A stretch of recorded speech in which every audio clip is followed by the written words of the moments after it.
ഇവിടെ.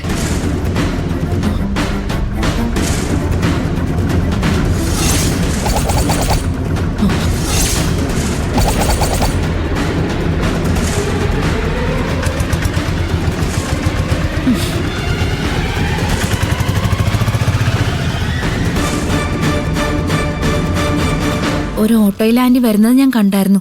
അതാ പുറകെ വച്ചു പിടിച്ച്. എന്തുപറ്റി ആന്റി? ഓട്ടോയിൽ കാർ എവിടെ പോയി? നീ ഒറ്റ ഒരുത്തിയാ എന്റെ ഈ അവസ്ഥയ്ക്ക് കാരണം. എന്ത് ധൈര്യത്തിലടി നീ വീണ്ടും എന്റെ മുന്നിൽ വന്ന് നിന്നത്? ആന്റി ചെയ്തത് തെറ്റാണെന്നൊക്കെ എനിക്കറിയാം.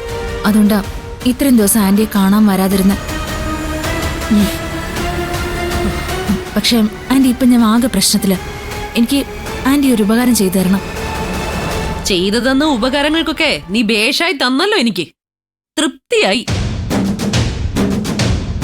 പ്രഗ്നന്റ് ആണെന്ന് നീ എല്ലാവരെയും പറഞ്ഞു പറ്റിച്ചതുപോലെ നീ എന്നെയും പറ്റിച്ചു അല്ലേ? അതൊക്കെ ഒന്ന് മറന്നു കള ആന്റി. എനിക്ക് എങ്ങനെ ഈശ്വരമംഗലത്തേക്ക് തിരിച്ചു വരണം? വന്നേ പറ്റൂ. ഇനി നിന്നെ ഈശ്വരമംഗലത്തേക്ക് തിരികെ കൊണ്ടുവരണമെന്ന് ഒരു വാക്ക് ഞാൻ മിണ്ടിയ ഈശ്വരമംഗലത്ത് നിന്ന് പുറത്താവുന്നത് ഞാനായിരിക്കും. അറിയോ നിനക്ക്? അതൊക്കെ പോട്ടെ, ഞാനങ്ങനെ ചിന്തിക്കില്ലല്ലോ. ഇനി നിന്നെ ആ വീടിന്റെ 4 അതിരിൽ കയറാൻ ഞാൻ അനുവദിക്കില്ല. എന്റെ ഫ്രണ്ട്സിന്റെ മുന്നിൽ പോലും ഞാൻ അപമാനിതയായി. ആര് കാരണം? നീ ഒറ്റ ഒരുത്തി കാരണം. അറിയോ നിനക്ക്?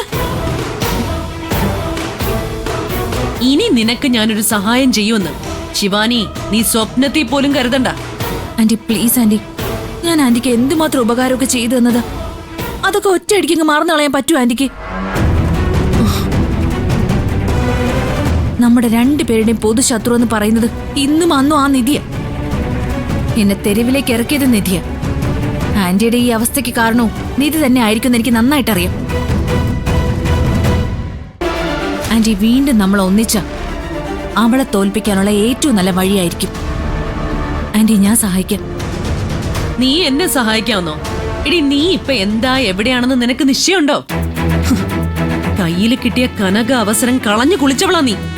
ഒന്നുമില്ലാതെ സീറോയിൽ നിൽക്കുന്നവളെ എന്നെ എങ്ങനെ സഹായിക്കാനാ? നീ നിന്റെ പാട്ടിന് പോടി. സത്യത്തിലേ നീ ഇപ്പൊ വെറും ഒരു ഡമ്മി പീസാ. വേസ്റ്റ്, വെറും വേസ്റ്റ്. ഒന്ന് പോടി. ആന്റി ഒന്ന് നിന്നെ. അപേക്ഷയല്ല, നോക്ക്, മര്യാദയ്ക്ക് എന്നെ ഈശ്വരമംഗലത്തേക്ക് കൂട്ടിക്കൊണ്ട് പോകുന്നതായിരിക്കും നല്ലത്. എന്താ ഭീഷണിയാണോ? അതേലോ, ഭീഷണി തന്നെ. നിങ്ങളായിട്ട് എന്നെ തിരികെ കൊണ്ടുപോകില്ല എങ്കിൽ ഞാനായിട്ടൊരു വരവങ്ങോട്ട് വരും. ആ വരവ് നിധി അവിടുന്ന് പുറത്താക്കാൻ വേണ്ടി മാത്രമായിരിക്കില്ല. അവളുടെ പേരിന്റെ കൂടെ എന്റെ ലിസ്റ്റിലെ ഒരു പേരും കൂടി ഞാൻ എഴുതി ചേർക്കും. ഈശ്വരമംഗലത്തെ വസുന്ധരയുടെ പേര്. നിങ്ങളെയും ഞാൻ അവിടുന്ന് പുറത്താക്കും. ദേ, സർവ്വതും നഷ്ടപ്പെട്ടതിന്റെ ഷോക്കിലെ നിനക്കെന്തോ മാനസിക തകരാറ് പറ്റിയിട്ടുണ്ട് ശിവാനി. നീ വേഗം പോയി നിന്റെ അമ്മയും കൂട്ടി ഏതെങ്കിലും സൈക്യാട്രിസ്റ്റിനെ പോയി കാണും. ട്രീറ്റ്മെന്റ് എടുക്ക്, അല്ലെങ്കിലേ കൈവിട്ടു പോകും. വെറുതെ പ്രണവിന്റെ ഭാര്യയായി ഈശ്വരമംഗലത്തേക്ക് തിരികെ വരാമെന്നുള്ള സ്വപ്നവും മനസ്സിൽ വെച്ചുകൊണ്ട് ഇനിയും നീ അലഞ്ഞു തിരിയണ്ട.